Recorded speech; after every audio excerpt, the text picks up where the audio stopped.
Epione pain management and regenerative centre. ఇక మీ నొప్పులు శాశ్వతం కావు.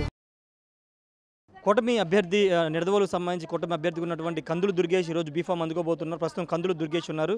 సార్, ఎలా అనిపిస్తుంది? బీఫామ్ అందుకోబోతున్నారు మరి కాసేపట్లోనే, ఎలా అనిపిస్తుంది? చాలా సంతోషంగా ఉందండి. ఇవాళ ఒక ప్రత్యేకమైనటువంటి పరిస్థితుల్లో ఆంధ్ర రాష్ట్రం ఉంది.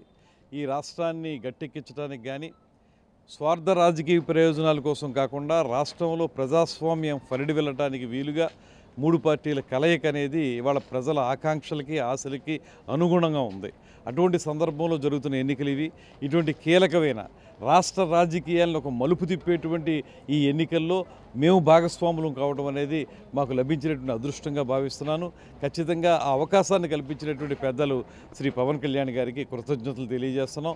అదేవిధంగా రోజు రోజుకి ఈ కూటమి యొక్క విజయ పరంపర కొనసాగే విధంగానే ఈ ప్రచారం కూడా కొనసాగుతుంది.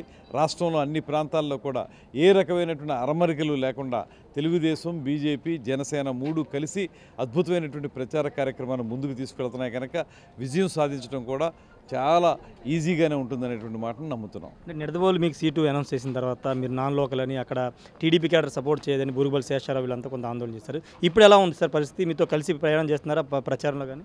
అది నాకంటే మీడియా వారు మీకే బాగా తెలుస్తుంది. ఎందువల్లంటే శేషారావు గారు ఎప్పుడైతే చంద్రబాబు నాయుడు గారితో పవన్ కళ్యాణ్ గారితో మాట్లాడారో ఆనాటి నుంచి వెంటనే ఆయన ప్రచారంలో పాల్గొనటం, మొత్తం ప్రచారానికి ఆయనే కర్త కర్మ క్రియగా నడిచి మొత్తం నియోజకవర్గంలో ప్రచారాన్ని ఉధృతం చేయటం, మీ ఇద్దరం కలిసి ప్రజలకు హామీ ఇవ్వటం, సంపూర్ణంగా ఈ రాష్ట్రంలో కానీ ఆ నియోజకవర్గంలో కానీ వైఎస్ఆర్ కాంగ్రెస్ పార్టీని ఇంటికి సాగనంపడానికి వీలుగా మనం దీక్షా కంకణబద్ధులం అయ్యామనేటువంటి మాటని శేషారావు గారు స్పష్టంగా అన్ని చోట్ల చెప్తున్నారు.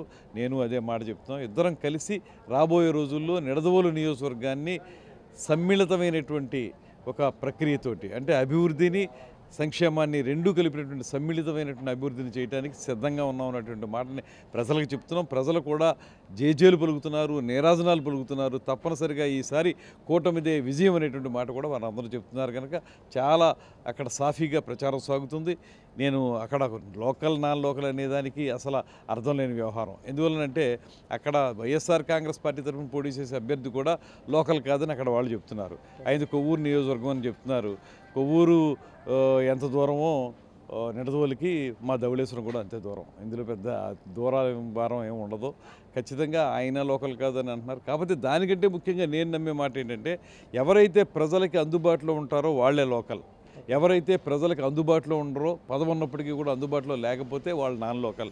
ఆ రకంగా చూసుకుంటే నేను బాగా లోకల్ అనేటువంటి మాటను నమ్ముతున్నాను. సరే, అంటే పొత్తు కుదిరింది, ప్రచారం కూడా అందరూ కలిసి చేస్తున్నారు. కానీ ఓటు ట్రాన్స్ఫర్ ఎంతవరకు జరుగుతుందని ఒక టెన్షన్ కూటమి నేతలు ఉన్నట్టు తెలిసింది. నిడదవోలు నియోజకవర్గంలో ఎలా ఉండబోతుంది ట్రాన్స్ఫర్, ఓటు ట్రాన్స్ఫర్ అనేది? చాలా బాగుంటుందండి. చాలామందికి వివరంగా శేషారావు గారు కానీ, నేను కానీ, తెలుగుదేశం పార్టీ నాయకులు కానీ, భాజపా నాయకులు కానీ అందరం కూడా చెప్పే మాట ఏంటంటే అక్కడ సింబల్స్ ఏవైతే ఉన్నాయో ఆ సింబల్స్లో అక్కడ గాజు గ్లాస్ ఉన్నా, సైకిల్ ఉన్నా, కమలం ఉన్న 3 ఒకటే. ఈ 3 కలిసి పోటీ చేస్తున్నాయి కనుక అక్కడ సైకిల్ లేకపోయినప్పటికీ కూడా ఆ స్థానంలో గాజు గ్లాస్ ఉంటుంది. పార్లమెంట్కి కూడా సైకిల్ లేకపోయినా కూడా అక్కడ కమలం ఉంటుంది. ఈ 3 కూడా ఒకటే ఉమ్మడి అభ్యర్థులుగా పోటీ చేస్తున్నటువంటి సందర్భం కాబట్టి అక్కడ ఏ గుర్తున్నప్పటికీ కూడా ఆ 3టిలో ఏదున్నప్పటికీ మనం కొట్టాలి అనేటువంటిది మేము స్పష్టంగా వారికి చెప్తున్నాం. ప్రజలు కూడా సానుకూలంగా స్పందిస్తున్నారు. ఓట్ ట్రాన్స్ఫర్ కూడా నాకు తెలిసి 100కి 100% ఓట్ ట్రాన్స్ఫర్ జరిగేటువంటిది. గతంలో ఇలా జరిగినటువంటి ఈ ఉమ్మడి కూటములు ఏవైతే ఉన్నాయో వాటన్నిటికీ లేని రికార్డుని ఇవాళ ఈ కూటమి సాధిస్తుంది అనేటువంటి మాటను కూడా నేను నమ్ముతున్నాను. ముఖ్యమంత్రి దాడి తర్వాత మొన్న స్పందించారు. ఇలాంటి దాడులు నన్ను ఆపలేవు, ప్రజా బలం ముందు ఇవన్నీ ఆపలేవు, ప్రజా నమ్మకం అంటే ప్రజల ఆశీర్వాదం వల్ల నేను బయటపడ్డాను కామెంట్ చేశారని చెప్పి. ఇప్పుడు ఆయన వరకు వచ్చేటప్పటికి ఒక రకమైన వ్యాఖ్య, అంతకుముందు చంద్రబాబు నాయుడు గారి మీద దాడి జరిగినప్పుడు ఒక రకమైన వ్యాఖ్య. ఏది కరెక్ట్ అని మనం ఒప్పుకోవాలి. ఇప్పుడు వారు చెప్పేటువంటి మాట ఎంతవరకు సమంజసం? ఆ రోజైతే మీకు అది డ్రామాగా కనపడింది, ఇవాళ ఇదేమో మీకు వాస్తవం అంటున్నారు. అది కరెక్టా, ఇది కరెక్టా? ఏదో ఒకటి చెప్పండి మీరు. అంతేకాకుండా ఇవాళ ప్రజలు పూర్తిగా నిర్ణయించుకున్నారు. మీరు చెప్పిన మాటల్ని విశ్వసించడం ఇంకా లేదు. ఇక ఎన్నికల్లో మనకి జరగడానికి మే 13 జరిగితే ఒక 25 రోజులు ఉంది. రిజల్ట్స్ రావటం కూడా జూన్ 4వ తారీఖు వచ్చేస్తాయి. ఇక అంతవరకు మనం ఇబ్బంది పడక్కలేదు. ఆ వచ్చిన వెంటనే తెలుస్తుంది ఎవరు నమ్మారు ప్రజలు, ఎవరిని నమ్మారు, ఎవరికి ఓటేశారు, ఎవరిది నిజం, ఎవరిది డ్రామా అనేది అర్థమవుద్ది. ఫైనల్గా పోతిన్ మహేష్ మీ పార్టీ మీద చాలా పెద్ద వ్యాఖ్యలు చేస్తున్నారు మీ అధ్యక్షుడి మీద.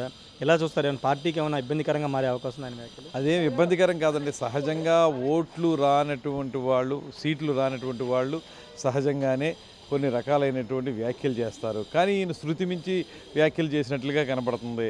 అయితే ఇది నీకు అద్భుతమైన పార్టీ, అమోఘమైన పార్టీగా కనపడిన పార్టీ గడిచిన 5 సంవత్సరాలుగా కనపడింది. ఆ రోజు మీకు ఇక్కడ టికెట్ ఇచ్చినప్పుడు కూడా మీరు ఆనందంగానే భావించారు. ఇవాళ మీకు ఇది చెడ్డ పార్టీ అయింది. ఇవాళ టికెట్ రాకపోతే చెడ్డ పార్టీ అవుతుందా? ఏ పార్టీని అయితే మీరు తీవ్రంగా విమర్శించారో, అన్ని రకాలుగా మాట్లాడారో, ఇవాళ ఆ పార్టీ గొప్పదని మీరు ఎలా చెప్పగలుగుతారు? ఈ ద్వంద్వ ప్రమాణాలని, డబుల్ స్టాండర్డ్స్ని ప్రజలు అర్థం చేసుకోరా?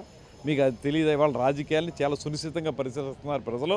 మీ ద్వంద్వ ప్రమాణాలని వాళ్ళు ఖచ్చితంగా ఖండిస్తారనేటువంటి మాట తెలియజేస్తారు. Thank you sir. ఖచ్చితంగా పోతిన్ మహేష్ ద్వంద్వ ప్రమాణాలని ప్రజలు గమనిస్తారని కందుల దుర్గేష్ చెప్తున్నారు. నిడదవోలులో ఖచ్చితంగా ఓటు ట్రాన్స్ఫర్ జరుగుతుంది. అక్కడ ప్రజలు తెలుగుదేశం పార్టీ, బీజేపీ అంతా కూడా కలిసి కూటమి తరఫున ప్రచారం చేస్తున్నాము. అక్కడ నాన్ లోకల్ అనే పరిస్థితి రాదు. ఎందుకంటే అక్కడ వైసీపీ ఎమ్మెల్యే కూడా కొవ్వూరు చెందిన వ్యక్తి కాబట్టి నాన్ లోకల్ అనే పరిస్థితి లేదని కందుల దుర్గేష్ చెప్తున్నారు. Camera person Prasad, Rayesh RTV, Mangalagiri నుండి. మరిన్ని వీడియోస్ కోసం ఛానల్ సబ్స్క్రైబ్ చేయండి. లేటెస్ట్ అప్డేట్స్ కోసం వాట్సాప్ ఛానల్ ఫాలో చేయండి.